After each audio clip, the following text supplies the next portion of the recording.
Hello there! In this lesson we'll be creating this realistic glass with ultra soft colour pencils.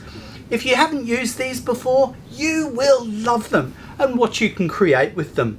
So let's get into it. I'm using the signature sketch pad in A3 sizing and ultra soft colour pencils. We've taped the sketchbook to the table so it doesn't move around too much. The first step is to lay down a ground, or tint if you like. This can easily be done by scraping pigment off the pencil using scissors. We then grab a clean tissue and gently work the pigment into the surface of the paper. Red, yellow and ochre have been used on the top half of the paper here. Into the bottom half, blue, purple and black are used. Obviously, the more pigment laid down, the stronger the tone. Don't use too much pressure when you do this, as you can slightly damage the surface of the paper. Once we are happy with the tint, we take out our outline printout and shade the back side of it with a 6B pencil. Try to get as much tone on there as you can. Flip the sheet over and place it shaded side down onto the tinted sheet and retrace all that line work.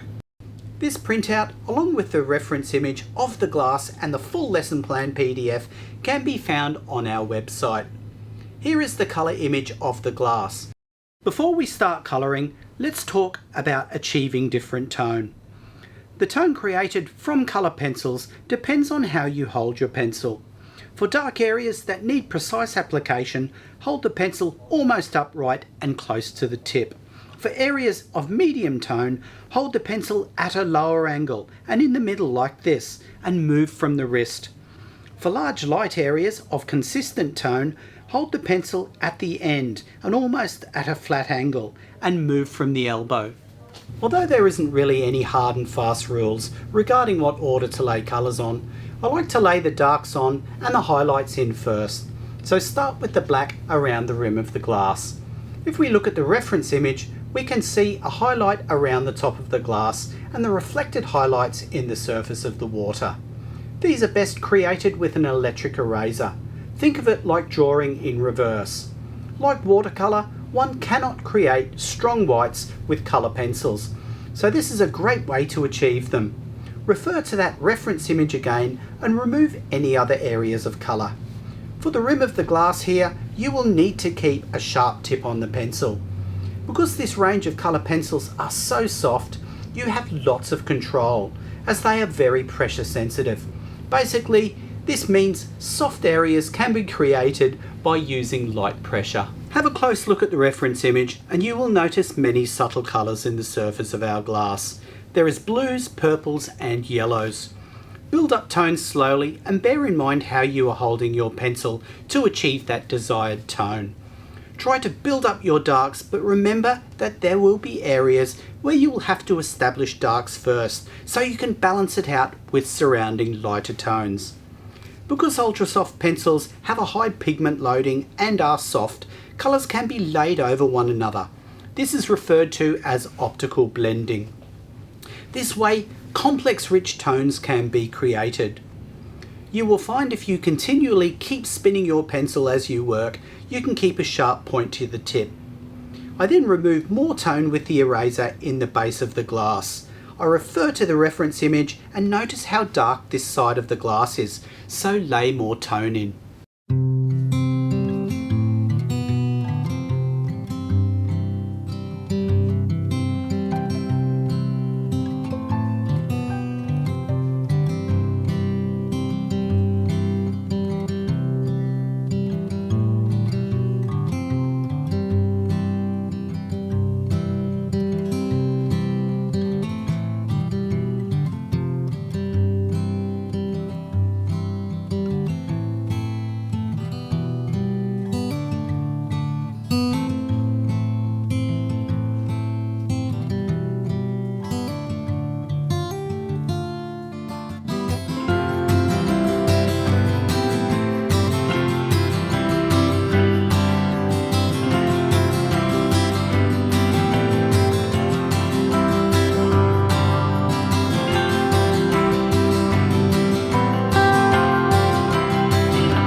throws a relatively dark cast shadow, and there are some areas of bright yellow highlight in the middle of the shadow too. The shadow fades out, so it's best to lay in the light tone first and then build up to the dark tone. Obviously, the cast shadow from a clear object like a glass is less dense.